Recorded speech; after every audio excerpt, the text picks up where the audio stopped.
começar a gravar aqui. São 10h30 aqui em Houston. Novamente, um bom domingo a todos e a todas. Domingo de feriado. E nós vamos passar então para começar os trabalhos aqui. Vamos pedir para a Rosângela nos guiar na prece inicial, por favor, querido. Bom dia a todos. Agradecemos a oportunidade de estarmos aqui reunidos para mais um momento de estudo e de reflexão. Que cada um de nós, encarnado ou desencarnado, possamos ser envolvidos pelas vibrações de paz e de luz desta hora.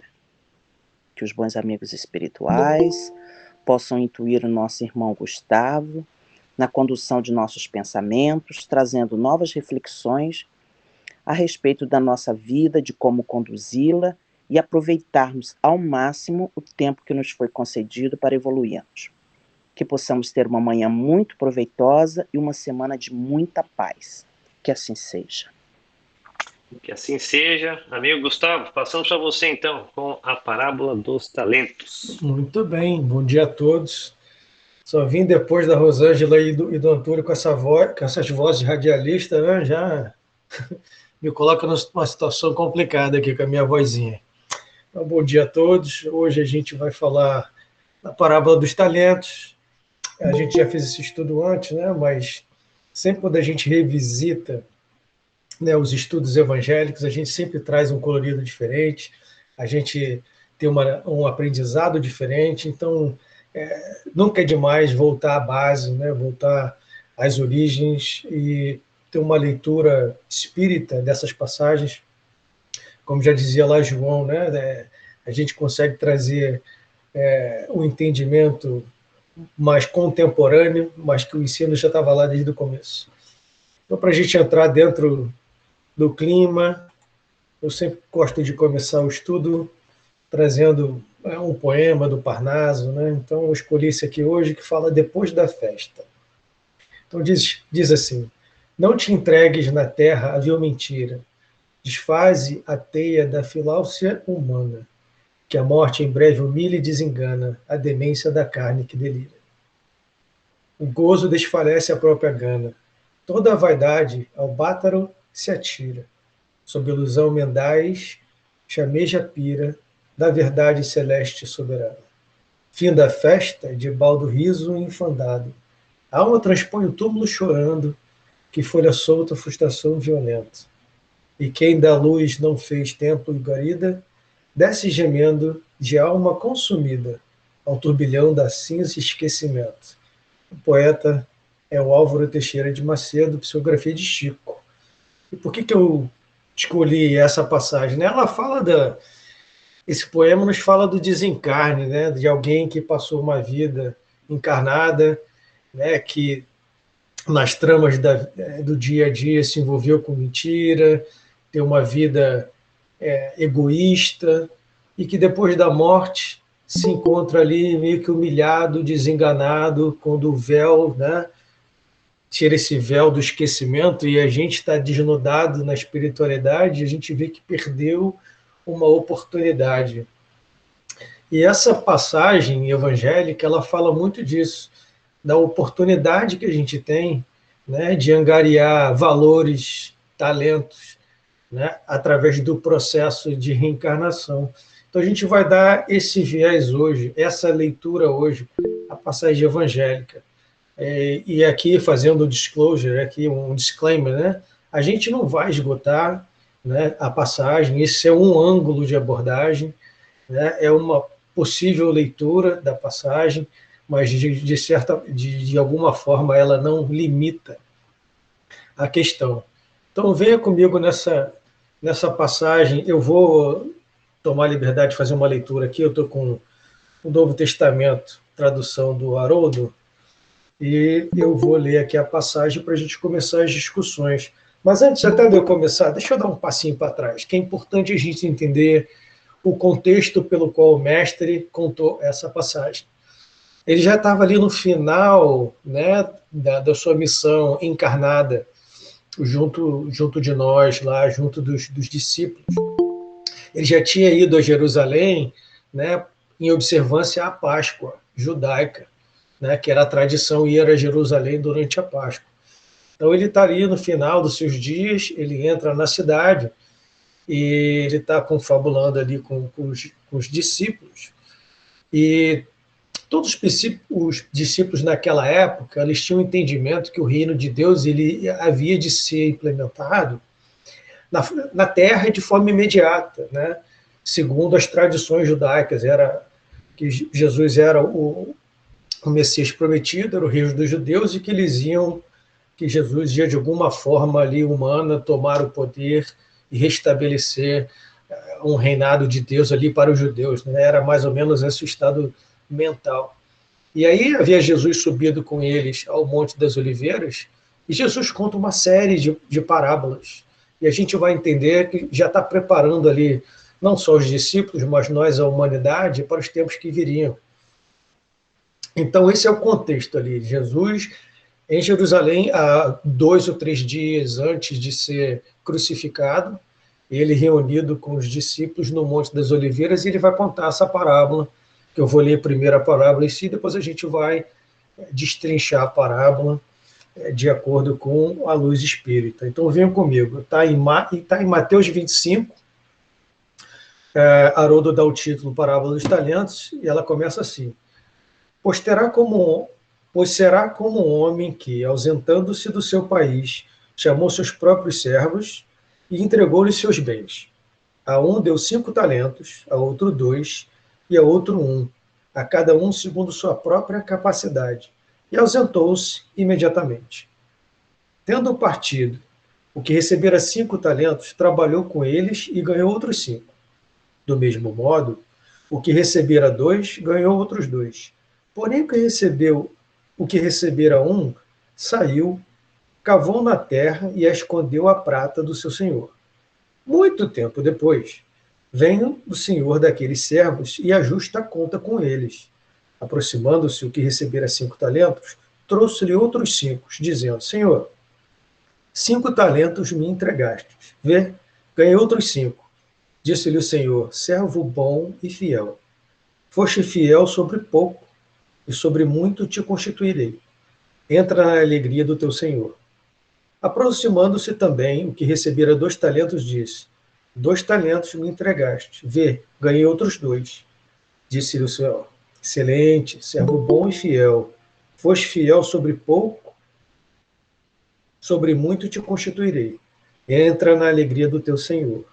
Mas, aproximando-se também o que tinha recebido 1 talento, disse: Senhor, soube que és um homem duro, que ceifas onde não semeaste, e que recolhes onde não espalhaste. Temendo, fui e escondi o teu talento na terra. Vê, tens o que é teu. Em resposta, o Senhor lhe disse: servo mau e preguiçoso, sabias que ceifo onde não semeei e recolho onde não espalhei.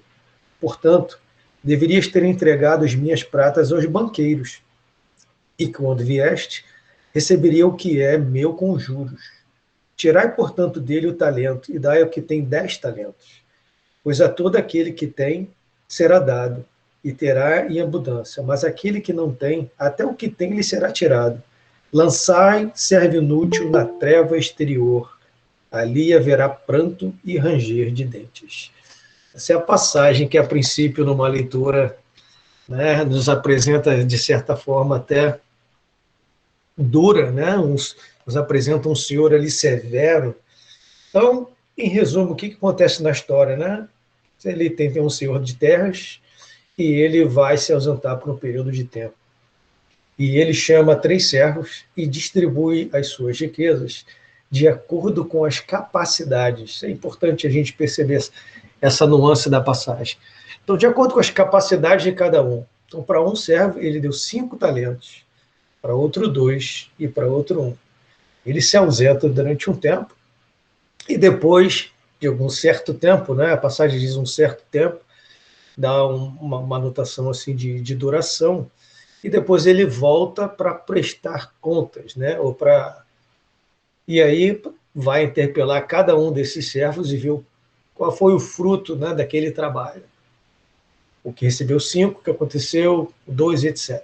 Então essa é a leitura. E a gente vê ali, numa primeira leitura, uma abordagem até um pouco dura com o servo que recebeu um.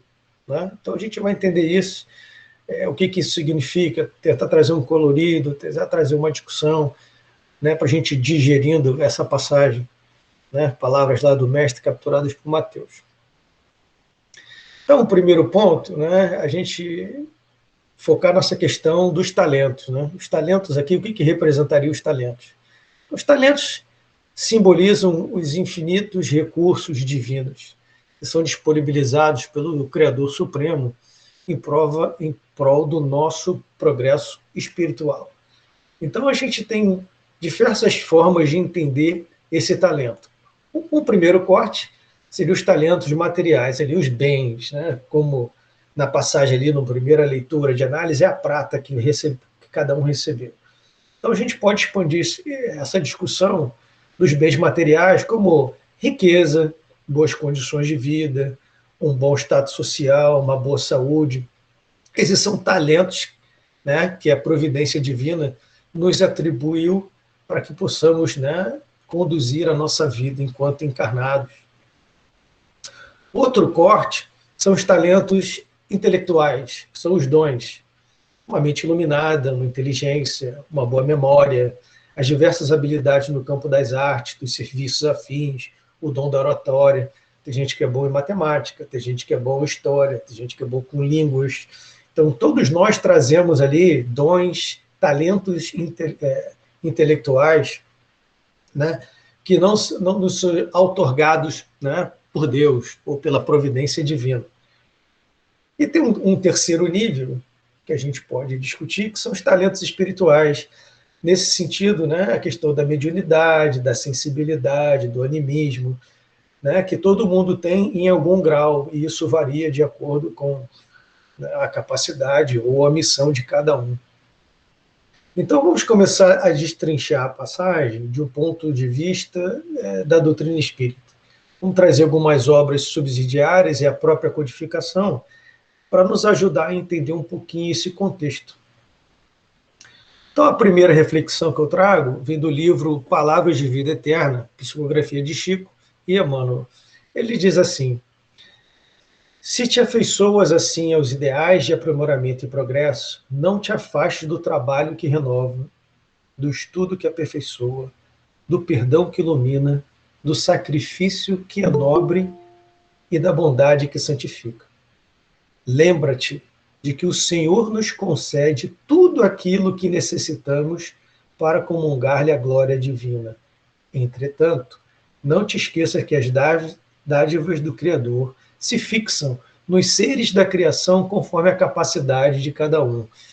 Então, aqui é interessante que traz a discussão de que Deus, ele é justo, ele é bom e justo. E ele não daria mais para uns do que para outros. Então, na verdade, a oferta de Deus, ela é diplomática, mas nem todos têm capacidade de absorver, né, esses recursos ao mesmo tempo. Então, essa passagem nos diz assim que se fixam, né, nos seres da criação conforme a capacidade de cada um. E agora a gente vai entender de onde vem essa diferença, de onde vem essa diferente capacidade de usar os recursos divinos. Por que uns, aparentemente, têm mais dons, mais recursos do que outros? Né? Sendo Deus bom e justo, lógico, deve ter uma explicação para isso, que seja bom e justa, e, né, condigente com o Criador. Então, agora eu vou lançar a mão aqui, né, da codificação, lá para a origem, lá para o Livro dos Espíritos, né, na questão 803, pergunta Kardec aos espíritos amigos: perante Deus, são iguais todos os homens? A resposta: sim, todos tendem para o mesmo fim, e Deus fez suas leis para todos. Dizeis frequentemente: o sol nasce para todos, e enunciais assim uma verdade maior e mais geral do que pensais. Então, para Deus não há privilégios, todos nós somos criados simples e ignorantes, né? E todos nós somos criados para nos tornarmos perfectíveis, né? Para nos aproximarmos da perfeição, através do mecanismo das vidas sucessivas da reencarnação. Então, A princípio, todos nós fomos criados iguais, sem privilégios. Então, Kardec comenta: todos os homens são submetidos às mesmas leis da natureza. Todos nascem igualmente fracos, acham-se sujeitos às mesmas dores, e o corpo do rico se destrói, assim como o do pobre. Depois, a nenhum homem concedeu superioridade natural, nem pelo nascimento, nem pela morte. Todos a seus olhos são iguais. Aqui já nos dá uma ideia que a questão da oferta dos recursos ou dos talentos, ela tem muito mais a ver com a nossa capacidade do que em relação a uma seleção, uma escolha de Deus. Mas vamos amadurecer essa discussão um pouquinho mais. Né? Continuando o Livro dos Espíritos. Por que, então, não otorgou Deus as mesmas aptidões a todos os homens? Então, eu vou reler a pergunta, trocando uma palavra. Por que não otorgou Deus os mesmos talentos a todos os homens? E dizem os Espíritos: Deus criou iguais todos os espíritos, mas cada um destes vive mais ou menos tempo e, consequentemente, tem feito maior ou menor soma de aquisições. A diferença entre eles está na diversidade dos graus de experiência alcançada e da vontade com que obram, vontade que é o livre-arbítrio. Daí se aperfeiçoarem uns mais rapidamente do que outros, o que lhes dá talentos diversos. Então, aqui, na codificação, já nos ajuda a entender mais ou menos esse pano de fundo, né, que está ali, que é o cerne da questão da parábola dos talentos. Deus é criador e ele nunca parou de criar, Deus nunca ficou ocioso. Então, para a gente que tem essa questão do tempo, né, como a nossa realidade física, né, o tempo é tão importante para a gente, porque a gente tenta nos basear nessa linha, nessa dimensão chamada tempo. Mas a gente imaginar que Deus nunca parou de criar, então existem espíritos desde sempre, porque somos criados e somos imortais. E se Deus nunca parou de criar, então, né, na nossa linha de tempo, que a gente não consegue chegar no zero, porque Deus nunca parou de criar, sempre tiveram espíritos, sempre evoluindo. Então, tem sempre espíritos que estão mais à frente do que outros, ou porque melhor usaram a sua boa vontade, a sua vontade, seu livre-arbítrio, e chegaram mais rápido, né, a níveis de aperfeiçoamento relativamente superiores, ou outros que estão há mais tempo, tanto mais tempo, que já tiveram, já erraram, já se redimiram do erro e já avançaram e etc. Então, o que a gente percebe hoje na nossa realidade material é que no mundo que vivemos, tanto material quanto na espiritualidade, existem diversos graus de avanço espiritual, né? Como a gente sabe da escala espírita, os espíritos imperfeitos, os espíritos bons e os espíritos, né, perfeitos ou bem-aventurados. E esses têm capacidades, recursos diferentes. A gente aprende com Kardec que quando um espírito chega no nível de bem-aventurado, de espírito perfeito, ele já não mais suscetível a erros, né? Ele já não precisa mais reencarnar, ele só o faz como missão. Ele já angariou tantos talentos ali, talentos materiais, talentos intelectuais e espirituais, que eles já estão em outro nível da escala, né, de aperfeiçoamento. O homem nunca para de evoluir, né? Mesmo quando o homem chega nesse nível de espírito puro, ele ainda continua progredindo em outra escala. Tem um livro que o Chico ele é entrevistado por Herculano Pires, eu acho que eu já mencionei esse exemplo algumas vezes, e nesse livro o Chico está falando, né, da entidade de Jesus Cristo, que a gente deve todo o nosso respeito, é o nosso guia e modelo, e Chico fala para Herculano Pires: olha, com todo o respeito que o Cristo merece, ele é o nosso Cristo planetário, né? Ele responde a um Cristo de maior capacidade, que é o Cristo do sistema solar. Esse, por sua vez, responde ao Cristo da galáxia, e essa escala ela não para, ou seja, esses espíritos continuam evoluindo, Jesus Cristo continua evoluindo, e isso nunca para, e Deus, que é o absoluto, está para lá disso tudo. Então, essa busca do perfeito, ela é constante, e dizemos até, posso dizer, eterna, porque o relativo, a criação, ela nunca pode ser igual ao Criador. Então a gente vai continuar sempre evoluindo, sempre evoluindo. E à medida que a gente evolui, a gente vai adquirindo talentos e aptidões. E como Deus nunca parou de criar, sempre tem irmãos que estão atrás da gente com menos talentos, e o que está mais na frente dá a mão para o que está atrás, né? E pela lei da sociedade, a gente evolui conjuntamente. Mas vamos explorar mais esse tema, seguindo aqui na codificação. Então, na questão 814, Kardec continua interpelando os bons espíritos. Por que Deus concedeu uns, então, a questão da riqueza e do poder e outros da miséria? Num corte materialista, isso não parece injusto? Porque uns nascem pobres e outros nascem ricos? Porque uns nascem inteligentes e outros nascem com deficiência? Né? E o Espiritismo traz essa questão para a gente de forma muito clara, né? A resposta: para experimentá-los de modos diferentes. Além disso, como sabeis, essas provas foram escolhidas pelos próprios espíritos, que nela, entretanto, sucumbem com frequência. E continua na questão seguinte: qual das provas é mais terrível para o homem? Seria a da desgraça ou a da riqueza? São, no tanto, uma quanto outra. A miséria provoca queixas contra a providência, e a riqueza incita todos os excessos. Deus experimenta o pobre pela resignação e o rico pelo emprego que dá aos seus bens e seu poder. Então, meus amigos, na verdade, em nossa evolução espiritual, né, a gente já reencarnou pobre, a gente já reencarnou rico, a gente errou das duas formas, a gente teve acertos relativos, enfim.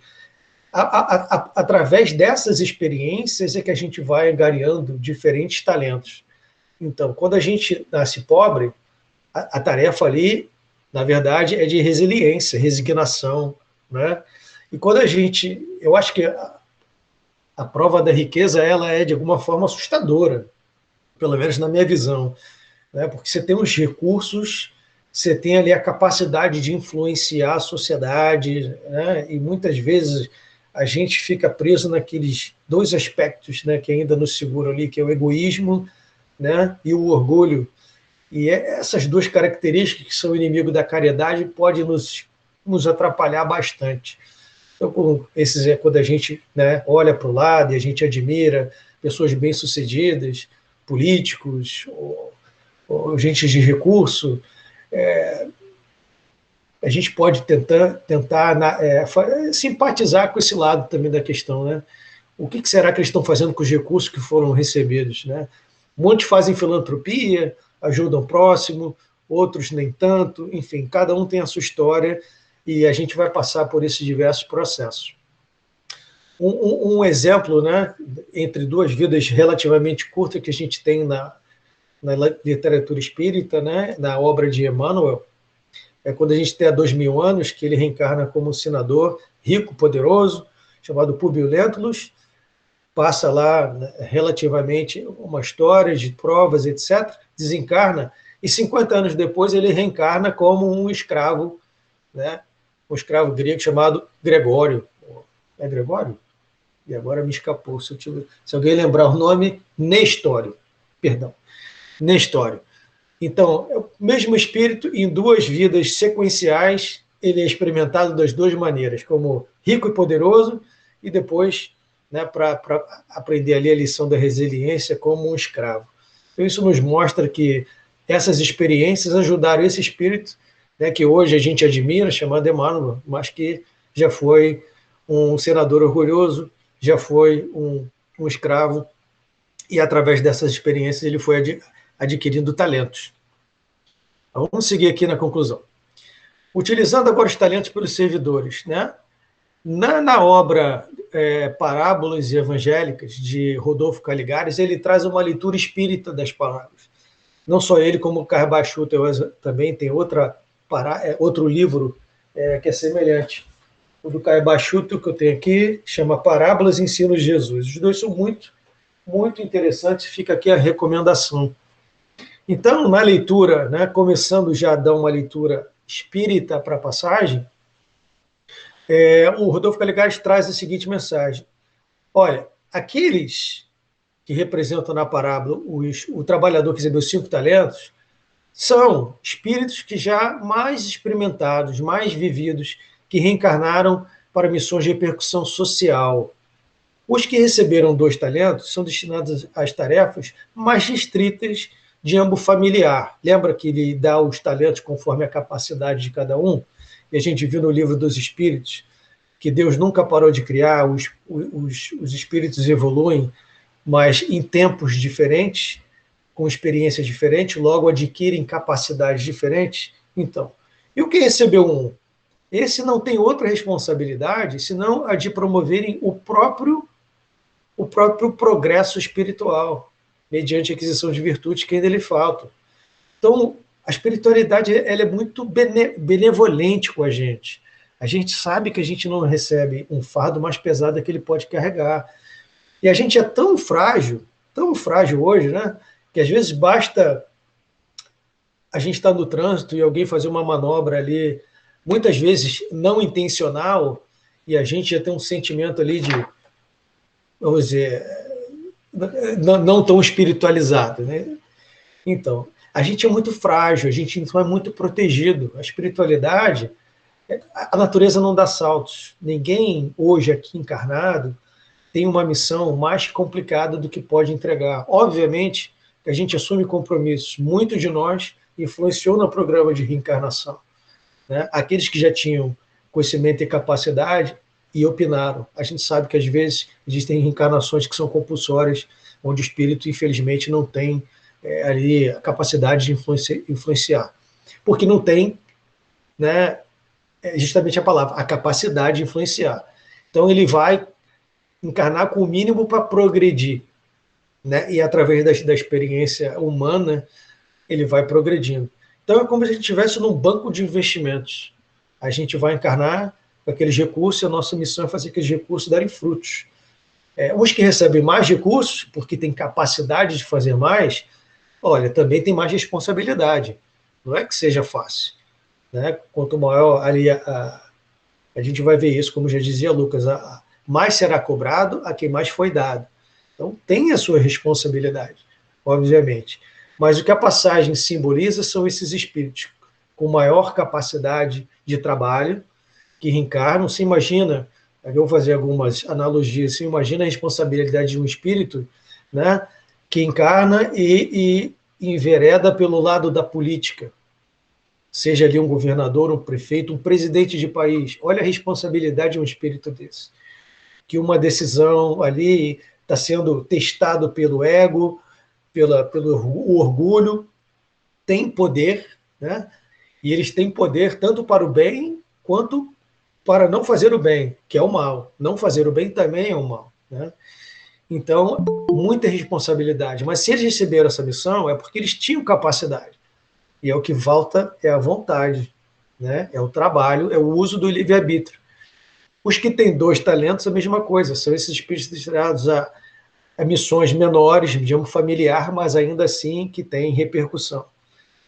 E tem a maioria de nós, posso afirmar, no mundo de expiação e prova, a nossa missão é nos aperfeiçoarmos. Simples assim, para que no futuro a gente consiga, né, primeiro nos ajudando, para no passo seguinte poder ajudar quem está mais próximo e eventualmente ajudar outros irmãos à medida que a gente vai se capacitando física, intelectualmente, moralmente, espiritualmente, a gente vai poder influenciar a nossa sociedade. Então, ainda aqui no livro de Chico, Palavras de Vida Eterna, né, é aqui a interpretação à luz da luz espírita. Diz o trecho: há milhares de pessoas que efetuam a romagem carnal, amontoando posses exteriores a gana ilusória evidência. Imobilizam-se do medo ou do tédio, até que a morte lhes reclama a devolução do próprio corpo. Não ignores, não ouvides assim a tua condição de usufrutuário do mundo e aprende a conservar no próprio íntimo os valores da grande vida. Lembra-te que amanhã restituirás à vida o que da vida te emprestou, em nome de Deus, e que os tesouros do teu espírito terá apenas aqueles que haveres amealhado em ti próprio, no campo da educação e das boas obras. É bonita essa passagem, né? Fazendo também um link com um poema de abertura, que a gente, na verdade, está aqui fisicamente nessa experiência, que o corpo que a gente veste é feito, né, da matéria bruta desse orbe que a gente habita, então é um empréstimo, O corpo é um empréstimo, né? A nossa família, ela está ali emprestada conosco, né? A nossa família hoje, para a gente se ajudar mutuamente. Então, todos os recursos que a gente tem hoje são empréstimos da providência divina. Para quê? Para que a gente possa se melhorar. Mas um dia a gente vai entregar esse corpo, né? E a gente vai para o mundo espiritual. E aí a gente vai ter que fazer o quê? Prestar contas. Vamos lá. O que você fez? Quais são os tesouros que você amealhou nessa experiência humana? Será que você voltou melhor do que foi? Né? E é uma responsabilidade enorme de todos nós. Mas não é para ter medo, porque o medo paralisa. O que a gente vê na passagem? A gente vê ali que o trabalhador que recebeu um talento, ele congela, ele paralisa com medo de errar, e a gente sabe que não fazer o bem também é mal. A gente tem que viver, a gente tem que se melhorar, a gente tem que colocar a vontade, né, em benefício próprio, que é o trabalho. E adquirir tesouros morais, tesouros intelectuais, para a gente poder voltar lá para cima e falar, olha, essa vida, esse tesouro que a gente recebeu, me foi muito útil, porque através das experiências humanas, olha, está aqui, eu recebi um talento, voltei com 2. Agora eu sou um pouquinho mais, eu sou um pouquinho melhor de quando eu entrei. E aí já se capacita para as vidas futuras. Então, esse que é o pensamento, né? Essa questão de voltar para o mundo espiritual, né? O dia do julgamento, né? A gente, na verdade, não faz isso, quem não julga é a nossa própria consciência. Mas a gente vai prestar conta, logo, depois da nossa experiência espiritual, vai ter lá um balanço, a nossa própria consciência que vai nos julgar, não é Deus, né? E aí a gente vai se perguntar, qual será o resultado apresentado por a cada tipo de servidor, né, quando desencarnou? Vamos imaginar, fazer um exercício mental. Desencarnou, chegou lá em cima, o servo bom e fiel, que a gente pode aqui caracterizar pelos que receberam 5 e 2 talentos. Esses aproveitaram as oportunidades que foram concebidas para a melhoria do próximo e a si mesmo. Esses progrediram, caíram nas graças de Deus e se qualificaram para receber mais talentos no futuro de encarnações. E o mau e negligente servo, aquele que congelou por medo de agir, por preguiça e até por descompromisso, então esse vai desperdiçar aquela encarnação, desperdiçou aquela vida, muitas vezes até adquirindo novas dívidas, né, do recurso que lhe for confiado. Qual recurso? Da encarnação, do corpo, da vida, né? É uma oportunidade de evolução, a nossa própria vida. Então, não desperdicemos a nossa experiência, vamos aproveitar a experiência humana, né, para melhorarmos, para nos aproximarmos, né, dos corações que temos alguns problemas, né, vamos aprender a nos amar mais, vamos tentar nos tornarmos as nossas melhores versões, como a gente sempre fala, né? Então, essa aqui é uma questão. Ainda aqui nas obras subsidiadas, aqui no livro Luz Acima, Emmanuel Chico, aqui na verdade é Humberto de Campos. Humberto de Campos ele explora essa questão e traz um ângulo diferente. Ele traz um ângulo novo, né, sem validar o ângulo antigo. Ele fala, ao terceiro, aquele que confiou apenas um talento, aclarando cuidados, aposta-se dessa lâmpada sublime e segue. Humberto de Campos nos apresenta esse um talento como a dor como um dom, como um talento celeste de iluminação espiritual. Acende em teu campo de trabalho em favor de ti mesmo e dos semelhantes. Seus raios abrem acesso aos templos, aos tabernáculos divinos. Que é a questão que ele está trazendo aqui, que até a dor, ela é, de alguma forma, um talento divino. A gente até brinca no meio espírita, né? Quando não vai pelo amor, vai pela dor, mas às vezes a gente tem que ir por esse caminho, quando a gente está muito rebelde, muito recalcitrante, e aí a gente tem que tomar aquele remédio mais amargo para nos ajudar, né, a evoluir e aprender a lição. Então, esse é um novo ângulo trazido por Humberto de Campos, que esse um talento, né, que é a vida ali, às vezes a gente tem dor, é uma existência dolorida, é uma existência de dificuldade para testar a nossa resiliência, para quebrar o nosso orgulho, para a gente aprender a pedir socorro. Tudo isso faz parte da evolução do espírito, né? E essa é uma quebra de paradigma interessante que é trazida por Humberto de Campos, é mais um ângulo de análise quando a gente interpreta ali esse um talento, que pode ser, às vezes, vir na forma de dor, na forma de uma prova.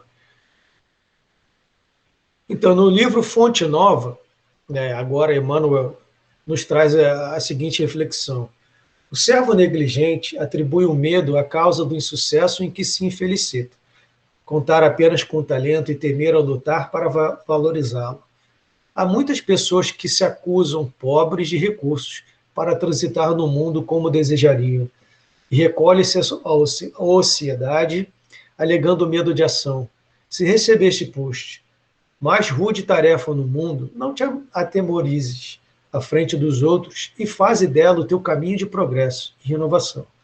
Por mais sombria que seja a estrada que foste conduzido pelas circunstâncias, enriquece-a com a luz do teu esforço no bem, porque o medo não surgiu como justificativa aceitável no acerto das contas com o servo ao Senhor. Então, não nos congelemos no medo. Vamos andar para frente. Hoje de manhã no EJA, o amigo Henrique estava lembrando lá do capítulo 17 do Evangelho segundo o Espiritismo, né, que é o que fala sedes perfeito, e ele nos traz a definição do bom espírita. Que o bom espírita não é aquele ser crístico, não. O bom espírita é aquele que se esforça para se melhorar, é aquele que aprende com os erros. Né? Então, sejamos bons espíritas, né?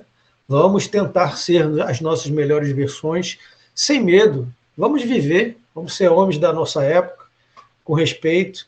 A gente ainda vai errar o alvo algumas vezes, né?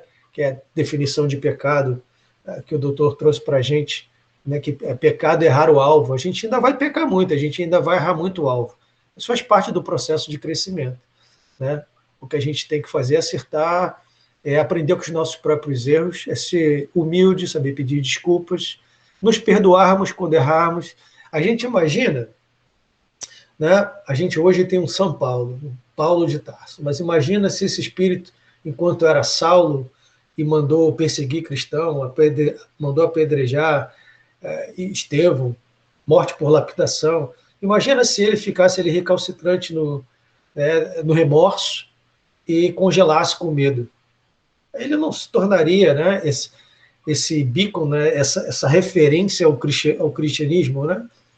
Ele, na verdade, ele aproveitou a experiência, ele errou, obviamente, e aprendeu com o erro, e é lá a Porta de Damasco, como a gente viu na palestra do Dem Assis, excelente palestra, quem não viu, olha aí nos canais do Sunrise, e que todos nós temos o nosso encontro com o Mestre em algum ponto da nossa existência. Né? Nosso encontro às portas de Damasco, quando a gente vai encontrar com Jesus e fala, Mestre, o que queres que eu faça? E o que ele vai dizer? Né? Viva, seja a sua melhor versão. Né?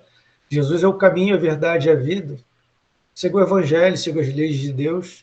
Não pare, não congele no medo. Né?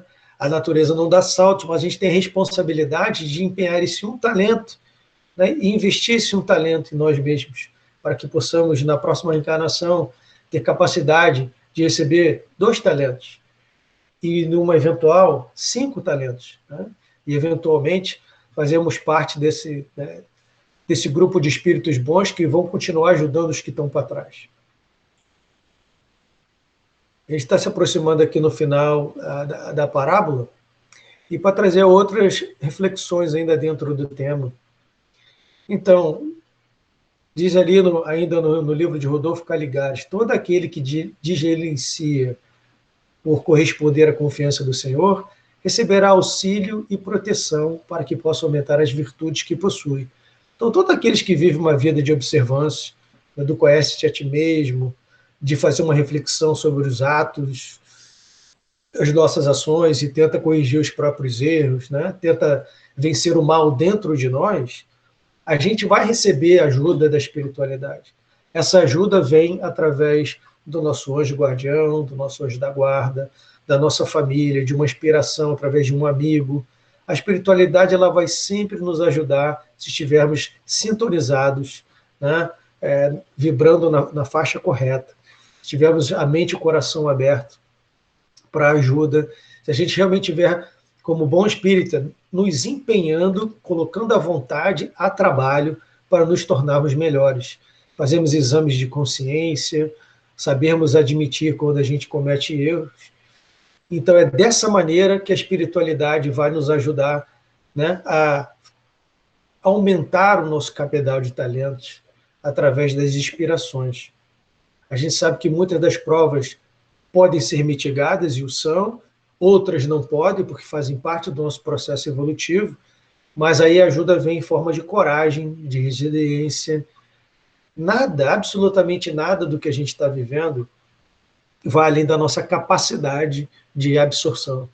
Então, se a gente está passando por uma prova hoje, é porque a gente tem condições de passar por essa prova. E se a gente não for rebelde, se a gente entender isso no processo de evolução e ter fé em Deus e na espiritualidade amiga, eles vão nos ajudar a passar por esses momentos difíceis. Seja um problema financeiro, seja um problema afetivo, não importa a natureza do seu problema. Mas se você tiver fé em Deus e esse consolo que vem através, né, do Espiritismo e a certeza de que o mundo espiritual não nos falta, a gente tem que ter essa consciência, ter essa fé raciocinada, e eles vão nos ajudar a passar por esse processo. Do outro lado, né, aquele que não se esforçar para acrescentar alguma coisa àquilo que recebe pela misericórdia divina, esse espiará em futuras reencarnações. É lei de causa e efeito. É muito simples, não tem nada aqui de especial. A gente sabe que Deus é justo. A gente tem os recursos, a gente tem as oportunidades, e, eventualmente, se a gente não as aproveitar, a gente vai ter que repetir a lição, a gente vai ter que sofrer, se não é no amor, é na dor. Então, muitas dessas provas, né, elas seriam evitáveis se a gente tivesse uma postura diferente.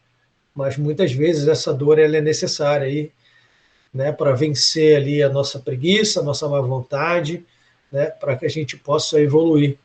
Então, a gente colhe aquilo que a gente planta, né? Que é outra analogia que a gente vê muito no Evangelho cristão, essa coisa de plantar, semear, né? E um dia, tudo que planta, um dia a gente colhe, seja joio ou seja trigo, né? Então, a gente tem que ter essa consciência. A gente estava tendo uma discussão outro dia, se não me engano, acho que era no ESG, e está falando essa coisa do processo, do plano reencarnatório. E essa é uma coisa que a gente fala, geralmente, quando a gente é novo, né? Quando a gente é adolescente. A gente fala, não pediu para nascer. Aí ele fala, não pediu para nascer, você implorou. Tem uma fila enorme. Você imagina a quantidade de espíritos que depois que chega lá em cima e vê que errou, e que é uma segunda chance. Então a gente não pediu para nascer, não, a gente implorou. A gente estava lá na fila. E quando a gente está aqui, né, é muito humano, a gente tem medo de ir para lá, né? Todo mundo quer ver Deus, mas ninguém quer morrer. Já dizia lá, né, a música do Blitz, eu acho que estou ficando muito velho, da década de 80, mas acho que era mais ou menos isso. Né? Todo mundo quer ver Deus, mas ninguém quer morrer. E quando a gente está lá em cima, a gente morre de medo de reencarnar, porque a gente tem medo de errar de novo. A questão do medo. Então, quem tem fé em Deus, quem tem fé na espiritualidade, tem que vencer os medos. É assim que a gente vai progredir. É assim que a gente vai crescer. É assim que a gente vai amelhar mais recursos. Então, vamos aqui, resumo da ópera, um ponto a ponto. Estou pegando aqui a questão literária e da questão da interpretação evangélica cristã, espírita. Então, está visto aqui que na parábola, Jesus está falando, né, de Deus. Deus é o Senhor, e nós somos os servos, a humanidade. Né? Não que Deus tenha se ausentado, agora, obviamente, isso aqui é uma parábola, né? Mas ele está dizendo Deus ali é o provedor, é o Senhor, criador de tudo, causa primária de todas as coisas, inteligência suprema, etc. Então ele vai nos distribuir os talentos, as aptidões e os dons em quantidades aparentemente desiguais, mas ao contrário do que se possa parecer, isso não tem nada de injusto ou arbitrário. Como a gente estudou hoje, baseia-se na capacidade de absorção de cada um, adquirida antes da presente encarnação em outras jornadas evolutivas. Ninguém carrega um fardo mais pesado do que pode carregar, mas a distribuição distribuição dos talentos e das provas, que a gente viu que a dor é um talento, ela é de acordo com a capacidade de cada um. Tem muitos espíritos que passam uma vida de muita dor, mas esses são espíritos que estão preparados para passar por essa prova também. E, através desse processo, como está lá no livro O Céu e o Inferno, a gente vê que esses espíritos que têm essa capacidade, eles dão um salto evolutivo muito grande através de uma prova, de uma reencarnação de dor e resiliência. Então, outro cuidado que a gente tem que ter enquanto espírita, né? Que a gente é muito determinista, eu gosto de usar essa palavra. A gente é muito, é assim, preto e branco. A gente vê alguém com uma deficiência física, aquilo ali é porque está pagando, é consequência de uma causa do passado. Aconteceu alguma coisa, ele fez mal a alguém, e aí encarnou dessa forma. Não necessariamente. Pode ser um espírito com maior capacidade de resiliência à dor, que vai encarnar daquela maneira, vai passar por aquela prova, né, e vai evoluir de forma mais rápida. Ou pode ser alguém que está espiando. Então, temos muito cuidado nessas afirmações, né, quase cartesianas. É assim. As coisas são relativas, a gente tem que ter um pouquinho de cuidado. Os que receberam 5 talentos são, em geral, espíritos mais experimentados, mais vividos, que aqui encarnaram para missões de repercussão social. Muitos desses espíritos são muito evoluídos intelectualmente, mas não necessariamente moralmente. E aí a gente vê exemplos de mentes brilhantes, né, governadores, presidentes, etc., que têm missões de repercussão social. Vamos citar alguns exemplos aqui que me vem à cabeça: Napoleão Bonaparte, ou outro presidente, o Hitler, ou o Trump, ou o Bolsonaro, sem julgamento de valor. A gente imagina a responsabilidade assumida por esses espíritos, né, nessas encarnações que a gente mencionou aqui. Obviamente que eles estavam preparados para a missão, mas a gente sabe que nem todos os foram bem-sucedidos, de acordo com o planejamento, né? Então, esse é outro ângulo que eu queria trazer. Outros receberam 2 talentos, que são destinados a tarefas mais restritas, geralmente de âmbito familiar. Olha que interessante. É o próximo ao mais próximo, quem está dentro de casa. A gente diz que caridade começa dentro de casa, né? Os nossos próximos, com os irmãos, com os pais e filhos, com os cônjuges, e etc. Então, ali, a gente já tem ali a nossa missão do núcleo familiar. E tem os que receberam um talento, que não tem outra responsabilidade senão promoverem o próprio progresso espiritual, que são muito frágeis. E a gente aprende na literatura, tanto no Caribá Schutter como no Rodolfo Caligares, que a maioria de nós encarnados hoje na Terra, que ainda somos expiação e prova, então a maioria de nós ainda, enquanto espíritos impuros, ainda estamos ali na missão de nos melhorarmos a nós mesmos, sendo impulsionados por espíritos bons, né, espíritos amigos que reencarnam em missões de repercussão social para nos alavancarem, não contando com espíritos que estão no plano superior, que estão vibrando por nós, os nossos anjos guardiães, né, espíritos familiares. Os servos que fizeram que os talentos se multiplicassem representam os homens que sabem cumprir a vontade de Deus, empregando bem a fortuna, a riqueza, o poder, a saúde, e outros dons com que foram acunhados. Então, esses fizeram a riqueza, né, multiplicar. E o servo improdutivo simboliza os homens da sociedade que perdem as oportunidades ensejadas pela providência para o seu adiantamento espiritual. Muitas vezes a gente desperdiça, né, várias encarnações cometendo o mesmo erro, né? E aí somos como o servo improdutivo, que desperdiçou aquele talento, aquela oportunidade. Então, aqui estamos encaminhando para o final do estudo. Vou trazer uma reflexão que estava na página da FEB, o material do EAD. E o meu amigo Demetrio até perguntou quem era o autor. Demetrio, não tem um autor específico. Quem traduziu os últimos livros do EAD, se não me engano, foi o Haroldo Dutra Dias. Então, o Senhor não existe, não reclama de cada um, o Senhor não exige, não reclama de cada um de vós, senão o que é justo, atento às vossas capacidades e à vossa fraqueza humana, mas quer que faceis todos os esforços para progredir. Dentro de vós colocou o germe, desenvolvei-o. né, como a gente sempre revisita a questão 909, o que a gente falta, né, para o nosso progresso é a vontade. Capacidade a gente tem. Então, fica aqui a reflexão para a gente terminar o estudo hoje. Como estão administrando os talentos que nos foram confiados? Não sabemos quando o Senhor da vinha vai nos chamar às contas, né? Então, fica a reflexão hoje.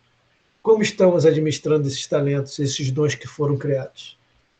Então, meus amigos, era o que tinha para hoje. Queria agradecer a oportunidade, né?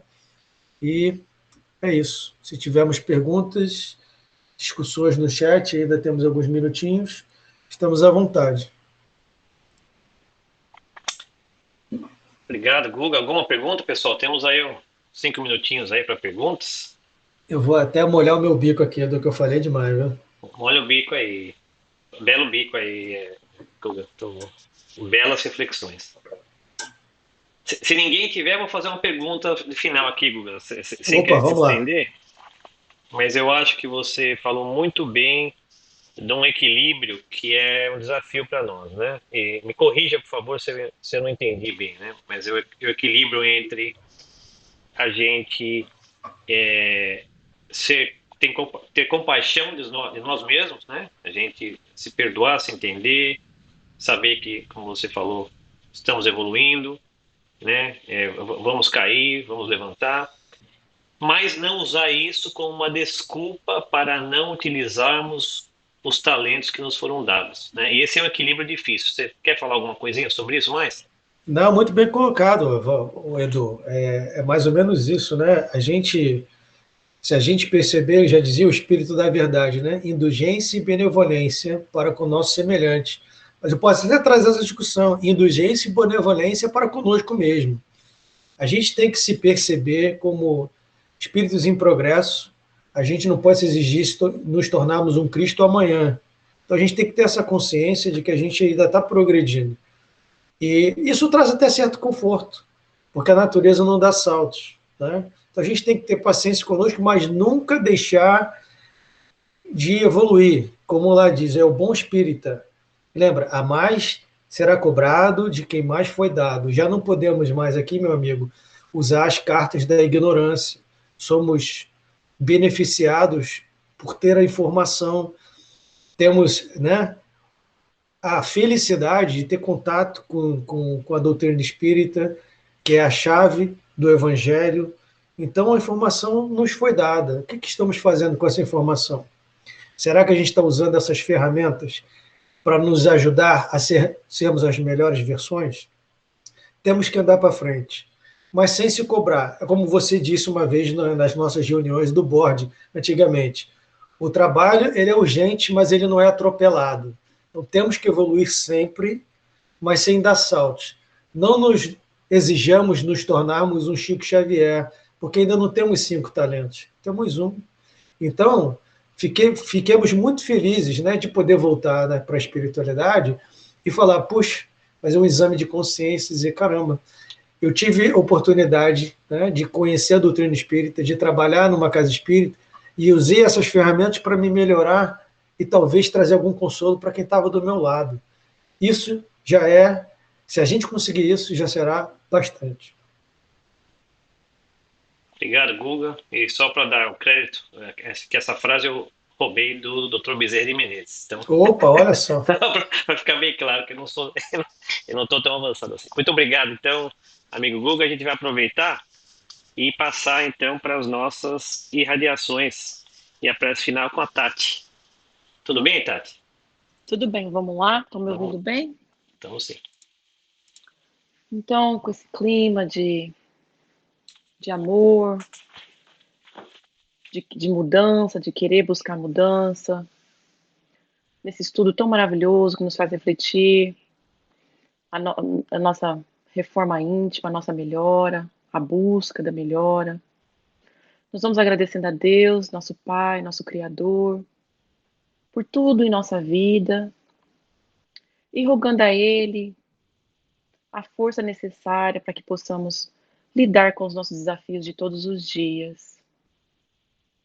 Agradecendo a espiritualidade amiga, Jesus de Nazaré também, pelo amparo amigo, pelo carinho, pela intuição que muitas vezes vem deles e não nossa, nas decisões muitas vezes difíceis que temos que tomar no dia a dia, nessa fase que o mundo inteiro está passando, de dificuldades físicas, morais, que nós possamos sempre não nos esquecer de levarmos o pensamento ao alto, rogando a Deus sempre o auxílio, que o auxílio sempre virá.